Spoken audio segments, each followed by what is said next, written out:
ورحمۃ اللہ وبرکاتہ۔ وعلیکم السلام ورحمۃ اللہ وبرکاتہ۔ الحمد للہ رب العالمین، والصلاة والسلام علی سید الانبیاء والمرسلین وعلی آلہ الطیبین الطاہرین واصحابہ الاکرمین الافضلین وعلى من والاهم وتبعهم وسار على نهجهم واستنى بسنتهم إلى يوم الدين، أما بعد، فقد قال الله تبارك وتعالى في شان عظمة حبيبه الكريم: أعوذ بالله من الشيطان الرجيم، بسم الله الرحمن الرحيم، إن الله وملائكته يصلون على النبي یا ایہا الذین آمنوا صلوا علیہ وسلموا تسلیما۔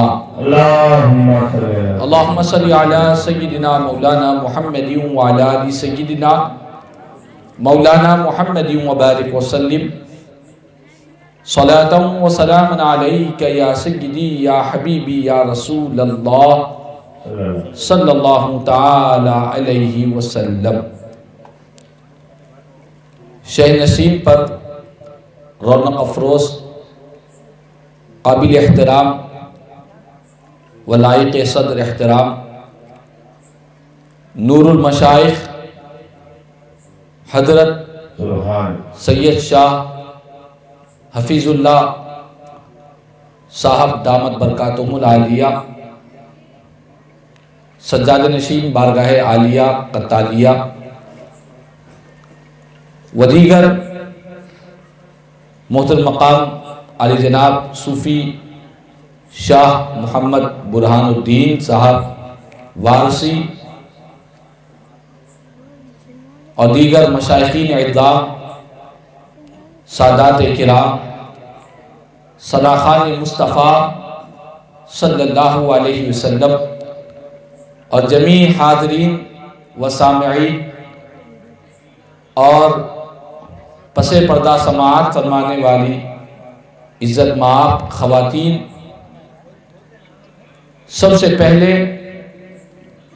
ہم تمام کو اللہ کی بارگاہ میں شکر ادا کرنا چاہیے کہ اللہ تبارک و تعالیٰ نے ہم تمام کو ایک اللہ کے ولی حضرت سید شاہ احمد قتال حسینی رحمت اللہ تعالی علیہ کے نسبت سے ہمیں یہاں جمع ہونے کا موقع عطا فرمایا ہے،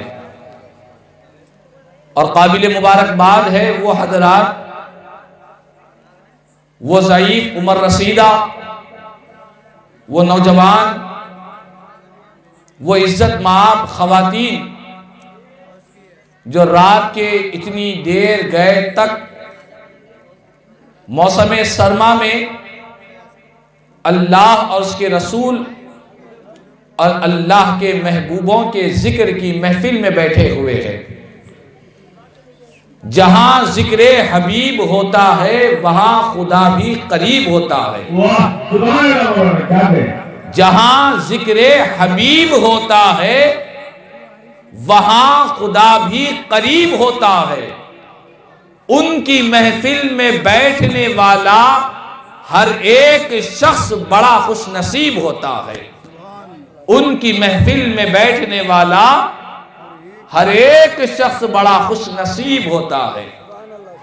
ہم ان کی محفل میں بیٹھے ہیں جن کے صدقے میں اللہ نے ساری کائنات کو پیدا فرمایا، ہم ان کی محفل میں بیٹھے ہیں جن کا ذکر بھی ہماری بخشش اور مغفرت کے لیے کافی ہو جایا کرتا ہے۔ ہم ان کی محفل میں بیٹھے ہیں، ہم ان کا ذکر کر رہے ہیں، ہم ان کی نعتیں پڑھ رہے ہیں جن کی بلندیوں کی شان یہ ہے جو رہتے تو فرش پر ہے لیکن عرش پر ان کا چرچا ہوا کرتا ہے۔ وہ آقا کی محفل، ان کے ذکر کی محفل، ان کی یاد کی محفل، ان کی نعت کی محفل کو ہم سجائے ہوئے ہیں۔ میں تمام ہی ضلع کولم پلی کے، نارائن پیٹ کے اور مختلف مقامات سے یہاں پر جو حضرات مہمان سامعین موجود ہے، ان تمام کو ایک بات کہنا چاہتا ہوں۔ وہ بات یہ ہے کہ آپ یہاں بیٹھ کر اپنا قیمتی وقت ضائع نہیں کر رہے ہیں، بلکہ حقیقت یہ ہے کہ ہم یہاں بیٹھ کر اپنے وقت کو قیمتی بنا رہے ہیں۔ ہمارا وقت قیمتی بن رہا ہے۔ اگر یہی وقت ہم اپنے گھر میں بیٹھتے، یہی وقت ہم اپنے دوستوں میں بیٹھتے، یہی وقت ہم کسی دعوت میں بیٹھتے، یہی وقت ہم دنیا کی باتوں میں لگے رہتے، تو ہمارا قیمتی وقت ضائع ہو جاتا۔ لیکن اللہ اس کے رسول کے ذکر میں بیٹھنا، اللہ کے ولی کے تذکرے میں بیٹھنا، یہ بیٹھنا ایسا بیٹھنا ہے کہ آپ کے وقت کو ایسا قیمتی بناتا ہے کہ یہ وقت آپ کی دنیا بھی سنوارتا ہے، آپ کی آخرت کو بھی بہتر کرتا ہے۔ یہ وہ وقت ہے کہ اس وقت کو لگانے کی برکت سے آپ کی قبر کی تاریکی کو اللہ دور فرما دیتا ہے۔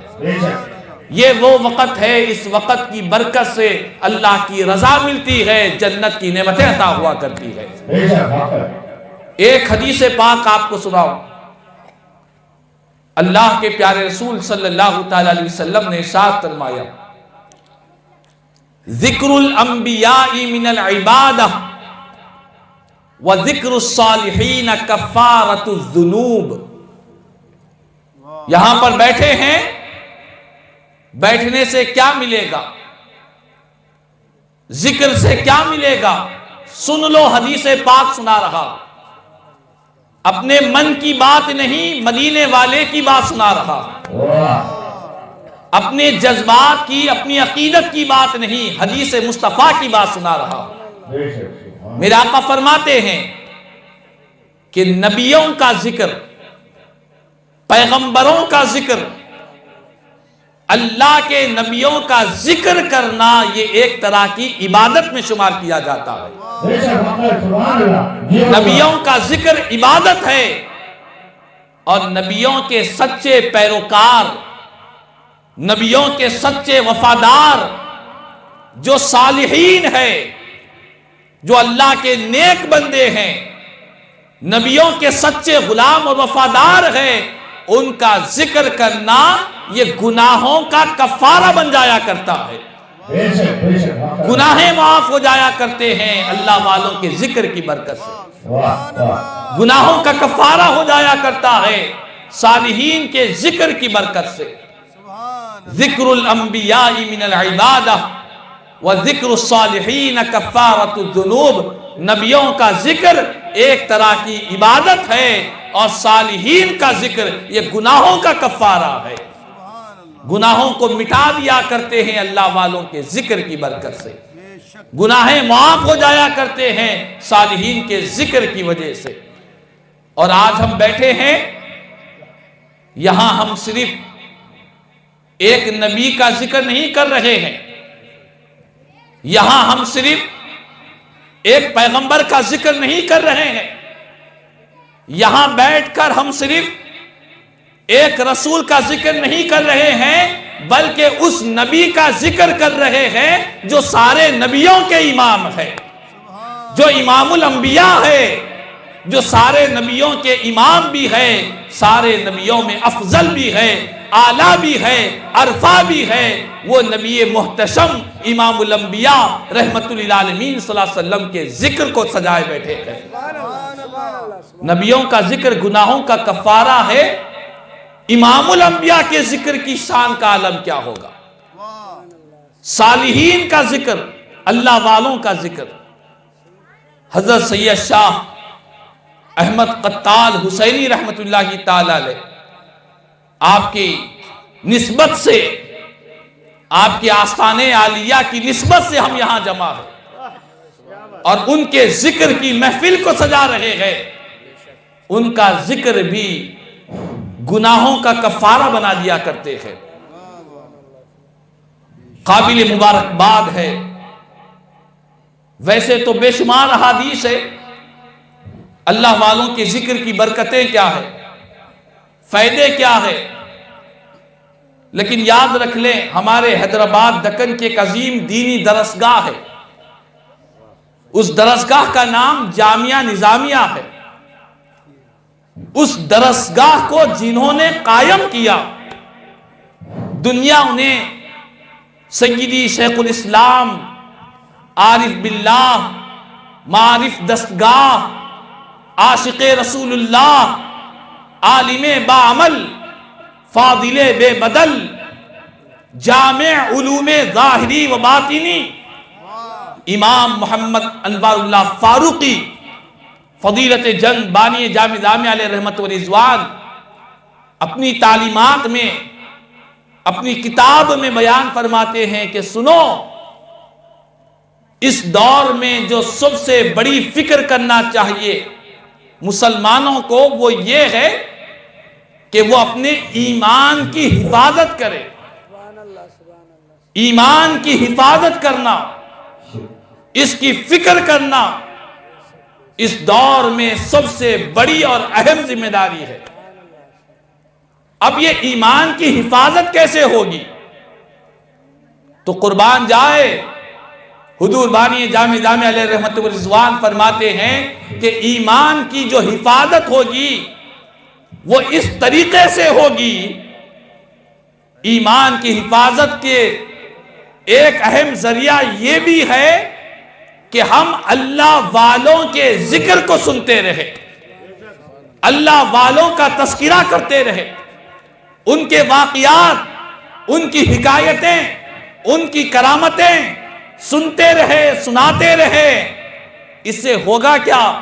فرماتے ہیں جب اللہ والوں کی سیرت کو، ان کے اخلاق کو، ان کے کردار کو جب ہم سنیں گے تو ہمیں اپنے ایمان کی کمزوری محسوس ہونے لگے گی۔ ہمیں اپنے اخلاق کو، اپنے کردار کو، اپنے کیریکٹر کے اندر جو نقص آ چکا ہے، ہم کتنے کمزور ہو چکے ہیں، ہمارا ایمان کتنا کمزور ہو چکا ہے، اس بات کا احساس ہم کو پیدا ہوگا جب ہم اللہ والوں کا ذکر کرتے جائیں گے۔ جب اپنی کمیوں پر نظر ہوگی، جب اپنے عیبوں پر نظر پڑے گی اور اللہ والوں کے ایمان کو دیکھیں گے، ان کے اخلاق و کردار کو دیکھیں گے، تو ہمیں اپنی گناہوں پر شرمندگی محسوس ہوگی۔ جب شرمندگی محسوس ہوگی ہم اللہ کی بارگاہ میں توبہ کی طرف جائیں گے۔ جب توبہ کریں گے تو میرے آقا فرماتے ہیں کہ گناہ سے توبہ کرنے والا ایسا ہوتا ہے جیسے اس نے کبھی گناہ ہی نہ کیا۔ اللہ تعالیٰ گناہوں سے پاک و صاف فرما دے گا، بندہ اللہ کو راضی کرنے والا بن جائے گا۔ تو حضور بانی جامع جامع علیہ رحمت و رضوان فرماتے ہیں کہ ایمان کو اگر بچانا چاہتے ہو اللہ والوں کی زندگیوں کو دیکھو، اولیاء اللہ کی سیرت کو پڑھو، اولیاء اللہ کے اخلاق و کردار کو سنو، ان کا تذکرہ کرو، ان کا ذکر کرو، ان کی عبادات، ان کے اخلاق، ان کے کردار اور ان کی زندگی کا جو مقصد تھا، جب اس کو تم سنیں گے تمہیں معلوم ہوگا تو تمہیں اپنی کمیوں پر نظر پڑے گی کہ وہ کیا تھے اور ہم کیا ہے، ان کا ایمان کتنا مضبوط تھا اور ہمارا ایمان کتنا کمزور ہے۔ اپنے عیبوں پر جب نظر پڑے گی اللہ والوں کے ذکر کی برکت سے توبہ کی توفیق بھی نصیب ہوگی اور انسان کے دل میں ولولے پیدا ہو جائیں گے، زندگیوں میں انقلاب برپا ہو جائے گا، زندگیاں گناہوں سے نکل جائیں گی، اللہ والوں کے نقش قدم پر چلنے والی بن جائے گی۔ یہ اللہ والوں کے ذکر کی برکتیں ہیں کہ بندہ گناہوں سے توبہ کرتا ہے اور اس کا ایمان مضبوط ہو جایا کرتا ہے۔ اور یاد رکھ لیں سب سے بڑی جو مضبوطی ہے وہ ایمان کی مضبوطی ہے۔ ایمان جس کا کامل ہوگا جس کا ایمان جتنا پاورفل ہوگا، جس کا ایمان جتنا طاقتور ہوگا، جس کا ایمان جتنا قوی ہوگا، وہ دنیا میں بھی کامیاب ہوگا اور آخرت میں بھی کامیاب ہوگا۔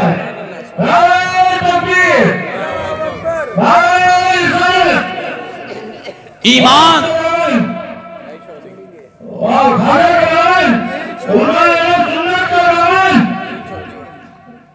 ایمان یہ سب سے بڑی دولت ہے۔ آج ضرورت اس بات کی ہے کہ ہم اپنے ایمان کو مضبوط کریں۔ ایمان اگر ہمارا قوی رہے گا، یاد رکھ لے خواجہ سلطان الہند عطائے رسول حضرت سیدنا خواجہ معین الدین چشتی اجمیری رحمت اللہ تعالی علیہ دہلی کی سرزمین پر تشریف لائے۔ دہلی سے لے کر اجمیر تک آپ نے سفر کیا۔ اس سفر میں آپ نے ایک نہیں، دو نہیں، 100 نہیں، 200 نہیں، 1000 نہیں، 2000 نہیں، لاکھ نہیں، 2 لاکھ نہیں، بلکہ خواجہ اجمیری نے مدینے والے آقا کے کلمہ طیبہ کو 90 لاکھ لوگوں سے زیادہ لوگوں کو کلمہ طیبہ پڑھا کر دائرہ اسلام میں داخل فرمایا۔ 90 لاکھ سے زائد لوگ کلمہ طیبہ پڑھ کر دائرہ اسلام میں داخل ہوئے۔ سبحان اللہ۔ کیسے داخل ہوئے؟ کس طرح ایمان لائے؟ کیا خواجہ اجمیری کے پاس کوئی بڑی فوج تھی؟ کوئی بڑی جماعت تھی؟ ہند الولی کے پاس کوئی دنیا کے کوئی فوجی اور دنیا کی کوئی ہتھیار، کوئی بڑی جماعت کچھ نہیں تھا۔ خواجہ اجمیری کے سینے میں جلنے والا، چمکنے والا جو ایمان تھا، وہ ایمان مدینے والے آقا کی محبت میں بڑا مضبوط ایمان تھا۔ ایمان مضبوط تھا، ایمان کی کمال تھا۔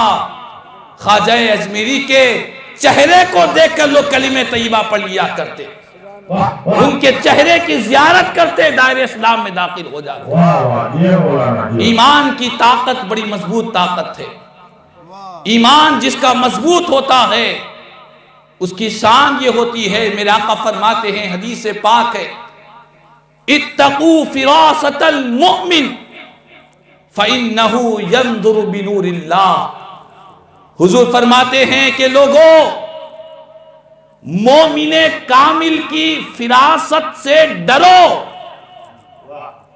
جو مومن کامل ہے، جتنے اللہ والے ہیں یہ سب مومن کامل ہے، جتنے اولیاء اللہ ہیں یہ سب مومن کامل ہے۔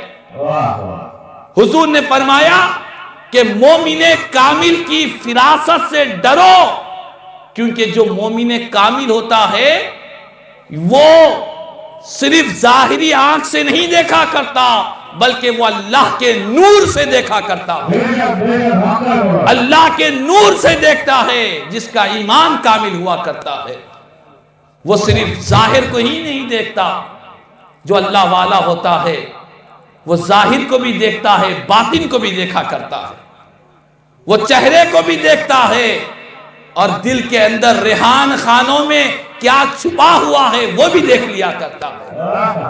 جو مومن کامل ہوتا ہے اس کے ایمان کی یہ شان ہوتی ہے کہ اللہ تعالیٰ اس کی نگاہوں سے پردوں کو اٹھا لیا کرتا ہے، اس کو طاقت ملتی ہے، پاور نصیب ہوا کرتا ہے۔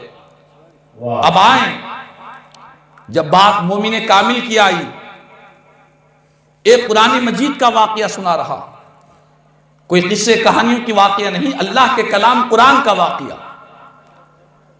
اس واقعے کو سنانے کے کچھ مقاصد ہے، وہ مقاصد بعد میں بیان کروں گا۔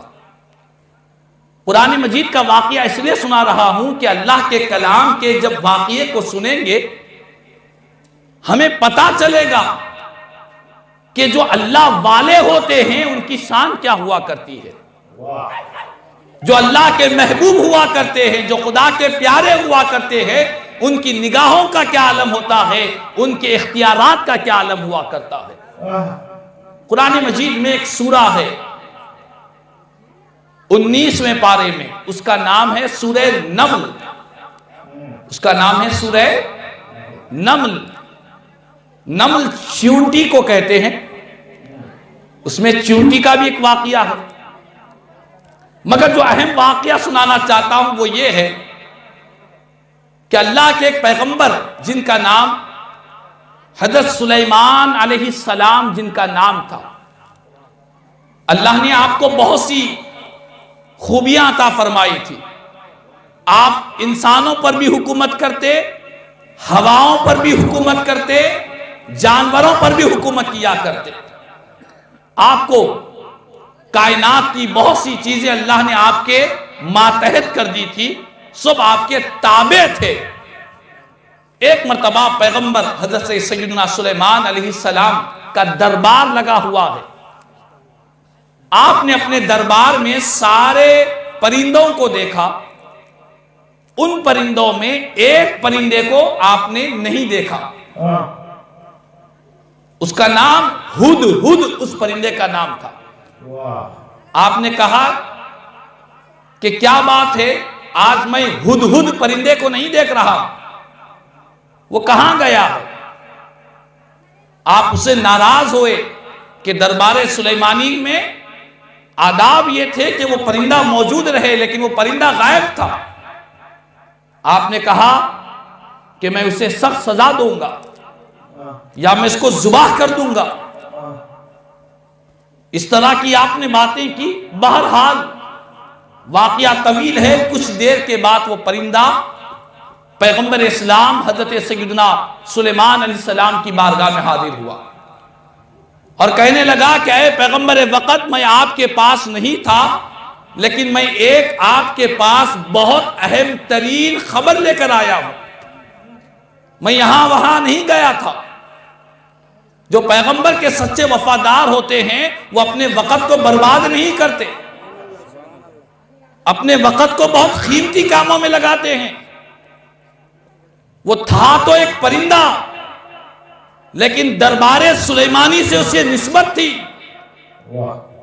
اس نے عرض کیا کہ اے پیغمبر اسلام، میں نے کوئی وقت برباد نہیں کیا، ایک اہم خبر لے کر آیا۔ آپ نے کہا کیا خبر لایا؟ کہنے لگا کہ فلاں یہاں سے سینکڑوں میل دوری پر ایک ملکہ رہا کرتی ہے، اور وہ جو ملکہ ہے اس کا نام بلقیس ہے، اور وہ ایک مضبوط قوی تخت پر بیٹھا کرتی ہے، اور اس کا جو تخت ہے وہ بہت ہی ہیرے جواہرات سے مرصع ہے، سجا ہوا ہے، بندھا ہوا ہے، بڑا طاقتور اس کا تخت ہے، وہ اس پر بیٹھا کرتی ہے۔ قربان جائے اللہ کے پیغمبر حضرت سیدنا سلیمان علیہ السلام نے جب اس بلقیس، اس ملکہ کے بارے میں سنا کہ اس کا اتنا بڑا تخت ہے، اس کی اتنی بڑی حکومت ہے، تو آپ نے کہا کہ اسے ضرور ایمان کی اور اسلام کی دعوت دینا چاہیے۔ تو آپ نے فوراً اپنے درباریوں میں سے کہا کہ اے میرے درباریوں، تخت بلقیس کو میرے سامنے لا کر پیش کرنا ہے۔ اب میں آپ کو قرآن کی آیت سنا رہا ہوں۔ حضرت سیدنا سلیمان علیہ السلام نے کہا یا ایھا الملأ ایکم یاتینی بعرش قبل ان یاتونی مسلمین۔ حضرت سیدنا سلیمان علیہ السلام نے کہا کہ تم میں سے کون ہے جو اس بلقیس کے تخت کو اس کے آنے سے پہلے میرے سامنے پیش کر دے؟ بلقیس کے آنے سے پہلے اس تخت کو میرے سامنے پیش کر دے۔ تو قرآن کہتا ہے ایک مضبوط جن کھڑا ہوا، اس نے عرض کیا کہ اے پیغمبر مجھ میں یہ طاقت ہے کہ میں اس طاقت کو آپ کا دربار ختم ہونے سے پہلے آپ کے سامنے پیش کر دوں گا۔ آپ کے دربار کا کچھ وقت تھا، وہ دربار ختم ہونے سے پہلے پیش کر دوں گا۔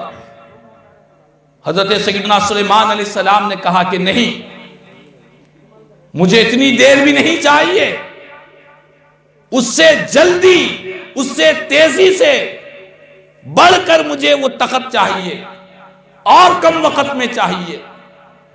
اب یہاں پر آپ سنیں، قرآن مجید کہتا ہے کہ حضرت سیدنا سلیمان علیہ السلام کے دور میں ایک مرد مومن جس کا ایمان کامل تھا، جو سیدنا سلیمان علیہ السلام کے زمانے میں ان کے دور کا اللہ کا ولی تھا، وہ مرد مومن کھڑا ہوتا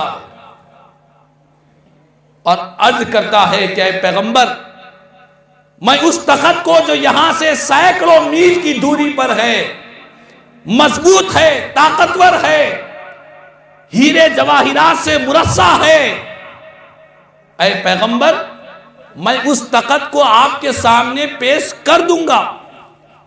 کتنی دیر میں، کتنے وقت میں، کتنا ٹائم لگے گا؟ قرآن کے الفاظ ہے، اللہ کا کلام کہہ رہا ہے انا آتیک بہ قبل ان یرتد الیک طرفک۔ کہنے لگا اس مرد مومن نے کہ اس طاقت کو میں آپ کے سامنے لاؤں گا آپ کی پلک جھپکنے سے پہلے آپ کے سامنے پیش کروں گا۔ پلک جھپکنے میں جتنا وقت لگتا ہے اس سے پہلے میں اس طاقت کو آپ کے سامنے پیش کر دوں گا۔ اللہ اکبر! یہ کون ہے؟ اللہ کے ولی ہے، اللہ کے ولی ہے۔ مفسرین کرام نے کتب تفاسیر میں ان کا نام بھی لکھا، ان کا نام حضرت آصف بن برخیہ ان کا نام تھا۔ آصف بن برخیہ ان کا نام تھا۔ انہوں نے کہا کہ میں ایک پلک جھپکنے سے پہلے اس طاقت کو آپ کے سامنے پیش کر دوں گا۔ چنانچہ حضرت سیدنا سلیمان علیہ السلام کی بارگاہ میں اس مرد مومن نے پلک جھپکنے سے پہلے اس مضبوط طاقتور سینکڑوں میل کی دوری پر وہ جو طاقت تھا آپ کے دربار میں پیش کر دیا۔ یہ کون کہہ رہا ہے؟ اللہ کا کلام قرآن کہہ رہا ہے۔ اب یہاں پر میں جو باتیں آپ کو کہنا چاہتا ہوں وہ یہ ہے کہ دیکھو اللہ والوں کا اختیار، دیکھو اللہ والوں کا پاور۔ آج بہت سے گمراہ، بدعقیدہ، ناواقف، جاہل قسم کے لوگ یہ کہتے ہیں کہ وہ بھی ہماری طرح انسان ہے، اللہ والے بھی ہماری طرح ایک عام آدمی ہے، نعوذ باللہ من ذالک۔ ان کو کوئی اختیار نہیں ہے، ان کو کوئی تصرف نہیں ہے، وہ کچھ نہیں کر سکتے۔ نعوذ باللہ، صدہ بار استغفر اللہ۔ قرآن کہہ رہا ہے کہ اللہ والوں کی شان یہ ہے، اللہ والوں کا اختیار یہ ہے، اللہ والوں کا پاور یہ ہے کہ وہ پلک جھپکنے سے پہلے ایک مضبوط سینکڑوں میل کی دوری پر ایک طاقت کو آپ کی بارگاہ میں پیش کر دیا ہے۔ اللہ والوں کا اختیار معلوم ہوتا ہے۔ نہ صرف اختیار بلکہ یہ بات بھی آپ نوٹ کر لیں، یہ جو ولی تھے کس نبی کے ولی تھے؟ حضرت سیدنا سلیمان علیہ السلام کے زمانے کے ولی تھے۔ سلیمان کے اللہ کے پیغمبر حضرت سیدنا سلیمان علیہ السلام کے زمانے کے ولی کی یہ شان ہے مصطفیٰ کے ولیوں کے زمانے کی شان کا عالم کیا ہوگا؟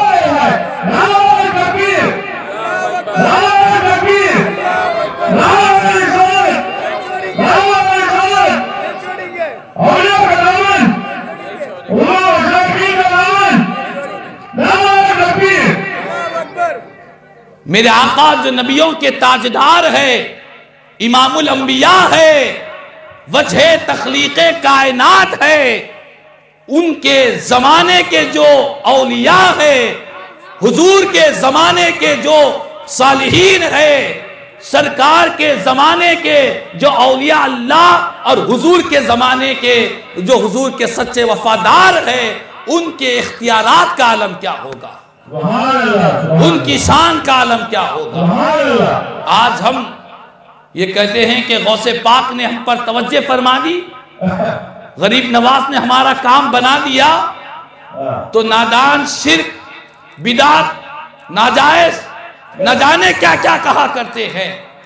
لیکن یہاں قرآن کہہ رہا ہے کہ اللہ والوں کے اختیارات، ان کے تصرفات، ان کی عظمتیں اتنی بلند ہے کہ اللہ کا کلام قرآن ان کے اختیارات کو بیان کر رہا ہے، ان کے اختیارات کا ذکر کر رہا ہے۔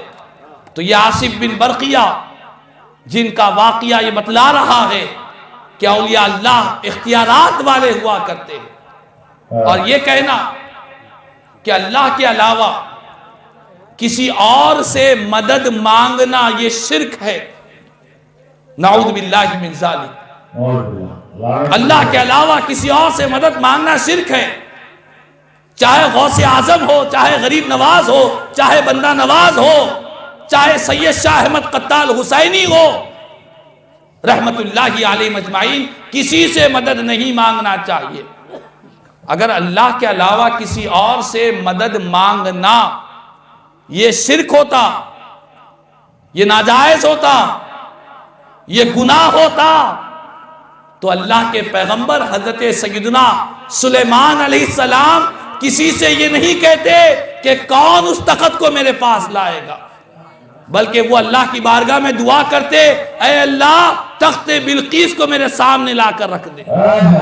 وہ اللہ سے دعا کرتے، انہوں نے اللہ سے دعا نہیں کی، بلکہ اپنی رعایا کو، اپنے غلاموں کو، اپنے وفاداروں کو کہا کہ کون یہ لے کر آئے گا۔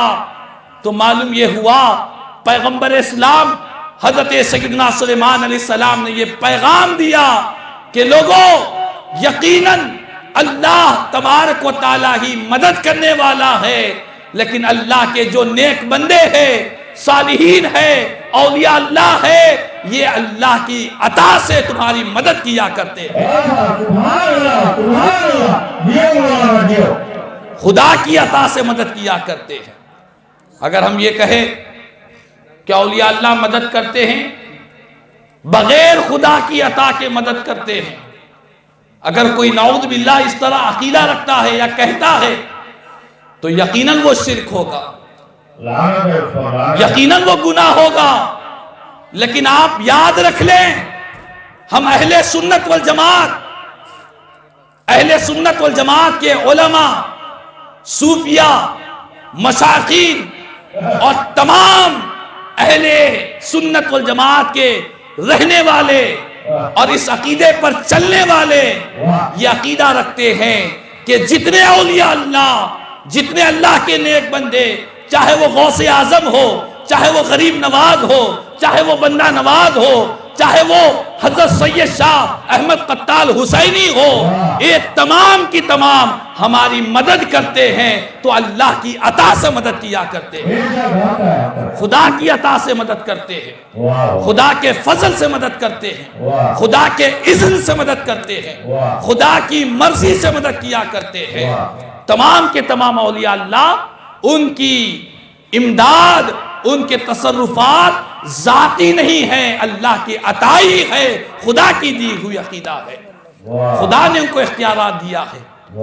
جس طرح کوئی مریض بیمار ہوتا ہے تو ڈاکٹر کے پاس جاتا ہے صحت یابی کے لیے، یہ عقیدہ رکھتا ہے کہ ڈاکٹر خود مجھے بیماری سے رہائی دے گا۔ کیا کوئی عقیدہ رکھتا ہے؟ نہیں، ڈاکٹر خود سے نہیں کرے گا، اللہ کا کلام کہتا ہے وَإِذَا مَرِضْتُ فَهُوَ يَشْفِينِ، جب میں بیمار ہوتا ہوں تو اللہ تعالیٰ مجھے شفا عطا فرماتا ہے۔ شفا دینے والی ذات، حقیقی ذات اللہ کی ذات ہے۔ یہ ڈاکٹر، یہ دوائیں، یہ اطباء، یہ سب ذرائع ہے، اسباب ہے۔ حقیقت میں مسبب الاسباب اللہ کی ذات بابرکت ہے۔ یہ اہل سنت والجماعت کا عقیدہ ہے۔ بیمار ہوتے ہیں ڈاکٹر کے پاس جاتے ہیں، پریشان ہوتے ہیں مالی طور پر تو نوکری پر جایا کرتے ہیں۔ جس طرح دنیا کی ظاہری پریشانیوں کو دور کرنے کے لیے دنیا والوں کے پاس جاتے ہیں، اسی طرح اپنے باطن کو پاک و صاف کرنے کے لیے اولیاء اللہ کے پاس جایا کرتے ہیں۔ وہ روحانی طبیب ہے، وہ روحانی طبیب ہے، روحانیت کے طبیب ہے۔ ان کے در پر جو آتا ہے اسے جسمانی شفا بھی ملتی ہے، اسے روحانی بھی شفا ملتی ہے۔ یہ اللہ والوں کی شان ہوا کرتی ہے۔ تو بہرحال آج ہم تمام کو یہ بات سمجھنی چاہیے کہ اولیاء اللہ کو اللہ نے اختیارات عطا فرمائے ہیں، غریب نواز کو اللہ نے اختیارات عطا فرمائے ہیں، غوث پاک کو اللہ نے اختیارات عطا فرمائے ہیں، تمام اولیاء اللہ کو اللہ نے اختیارات عطا فرمائے ہیں۔ اللہ کی عطا کردہ ہے۔ کسی اللہ کے ولی نے کبھی یہ دعویٰ نہیں کیا کہ میں بغیر اذن الہی کے، بغیر عطائے الہی کے میں لوگوں کی پریشانیوں کو دور کروں گا۔ کسی نے آج تک دعویٰ نہیں کیا۔ ہر اللہ کے ولی کے در پر جائے ہر کوئی کہتا ہے بِإِذْنِ اللہ، اللہ کی اجازت سے ہم تمہاری مدد کرتے ہیں، اللہ کی عطا سے ہم تمہاری مدد کیا کرتے ہیں۔ اختیارات اللہ نے عطا فرمائے ہیں۔ ہاں، اللہ کے جو اختیارات ہیں، خدا کی جو قدرت ہے، خدا کو کسی نے دیا نہیں ہے۔ اللہ کی قدرت وہ ذاتی ہے، مخلوق کے اختیارات وہ عطائی ہے۔ اللہ بھی سنتا ہے، بندے بھی سنتے ہیں۔ اللہ بھی دیکھتا ہے، ہم بھی دیکھتے ہیں۔ اللہ بھی کلام کرتا ہے، ہم بھی کلام کرتے ہیں۔ فرق کیا ہے؟ فرق یہ ہے کہ اللہ کے دیکھنے کی، سننے کی، کلام کی طاقت اللہ کو کسی نے دی نہیں ہے۔ وہ اس کی ذاتی قدرت ہے، وہ اس کے ذاتی اختیارات ہے، اور مخلوق کو، ہم کو جو اختیارات ملے ہیں وہ اللہ کی عطا کردہ اختیارات۔ یہی فرق ہے ہمارے عقیدہ اہل سنت والجماعت میں۔ ہاں، یہ بات اور ہے کہ کوئی سمجھنا نہ پائے، کوئی سمجھنا ہی نہیں چاہتا۔ کسی عاشق نے کیا خوب کہا، بے عشق احمدی کے جو پڑھتے ہیں بخاری، بے عشق احمدی کے جو پڑھتے ہیں بخاری، آتا ہے انہیں بخار لیکن آتی نہیں بخاری۔ آتا ہے انہیں بخار لیکن آتی نہیں بخاری۔ حدیث پڑھنے کے لیے، قرآن سمجھنے کے لیے در مصطفیٰ کی خیرات چاہیے، اولیاء اللہ کا فیضان چاہیے، بزرگان دین کی نگاہ کرم چاہیے۔ جب یہ سب چیزیں شامل حال رہے گی، قرآن بھی سمجھ میں آئے گی، حدیث رسول بھی سمجھ میں آئے گی۔ خود سے پڑھنے جائیں گے، خود سے سمجھنے جائیں گے، جگہ جگہ انسان بہکتا جائے گا، گمراہ ہوتا چلا جائے گا۔ تو بہرحال بڑی خوشی اور مسرت ہوئی آج کی اس مقدس محفل، اور بالخصوص حضرت سید شاہ احمد قتال حسینی رحمت اللہ تعالی علیہ، مختصراً ابھی صوفی شاہ برہان الدین وارسی صاحب نے یہ بات اپنے دوران الفاظ میں، دوران منقبت میں یہ سنایا کہ آپ یہاں پر تشریف لائے، خدمت دین کے لیے آپ نکل چکے تھے، دین کی خدمت کے لیے نکل چکے تھے۔ حضرت کی ساری زندگی تو ہم تمام کے لیے رہبری کرتی ہے، رہنمائی کرتی ہے، لیکن انہی جملوں کو اگر آپ سمجھ جائیں کہ آپ دین کی خدمت کے لیے نکل چکے تھے، اور جتنے اولیاء اللہ ہیں ان کی زندگی کا مقصد بھی صرف اور صرف مصطفیٰ جان رحمت کا دین ہمیشہ پھلتا رہے، پھولتا رہے، ترقی کرتا رہے، کائنات کے چپے چپے میں سرکار کا دین کا نور پہنچتا رہے، یہی ساری کوششیں ہمیشہ اولیاء اللہ کی رہی ہے۔ تو آج ہم تمام کو ایک اہم پیغام لے کر جانا ہے، ایک اہم میسج یہاں سے لے کر جانا ہے۔ جتنے خواتین بیٹھی ہوئی ہیں وہ بھی بغور سماعت کر لیں، جتنے لوگ یہاں تشریف فرما ہے وہ بھی سن لیں۔ آج جس اللہ کے ولی کے دربار میں ہم بیٹھے ہیں، ان کی زندگی کا یہ پیغام ہے کہ ہم بھی ان کی زندگی کے مقصد کو سمجھیں، ان کے مشن کو لے کر آگے بڑھے۔ اللہ والوں کی زندگی کا مشن، مقصد مال کمانا نہیں تھا، دنیا کو سنوارنا نہیں تھا۔ اللہ والوں کی زندگی کا مقصد کھانا پینا، عیش و عشرت ان کی زندگی کا مقصد نہیں تھا۔ اللہ والوں کی زندگی کا مقصد دنیا میں عزت، شہرت، منصب، عہدہ، دولت، عورت، یہ ان کی زندگی کا مقصد نہیں تھا۔ اللہ والوں کی زندگی کا مقصد کیا تھا؟ ان کی زندگی کا مقصد صرف یہی تھا، سرکار کا لایا ہوا دین، حضور کا لایا ہوا دین، سرکار کی لائی ہوئی تعلیمات، آقا کے دین سے ساری کائنات روشن منور رہے۔ اسی کے لیے وہ اپنی زندگی گزارا کرتے۔ ان کا تن من دھن سب کچھ دین مصطفیٰ کے لیے ہوا کرتا ہے۔ سرکار پیران پیر غوث اعظم دستگیر رضی اللہ تعالیٰ عنہ اپنی امی جان کے پاس آتے ہیں، عرض کرتے ہیں کہ امی جان آپ مجھے اللہ کے لیے وقف کر دیجئے، اللہ کے لیے وقف کر دیجئے، میں بغداد جانا چاہتا ہوں۔ امی جان نے پوچھا کہ بیٹا بغداد کیوں؟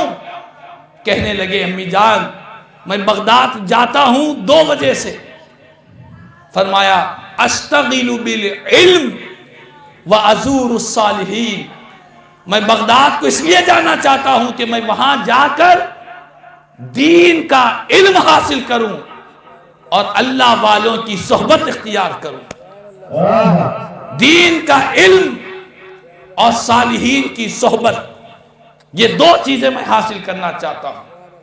تو معلوم یہ ہوا کہ جتنے اولیاء اللہ گزرے ہیں ان کا مقصد زندگی سرکار کے دین کی خدمت ان کی زندگی کا مقصد رہا۔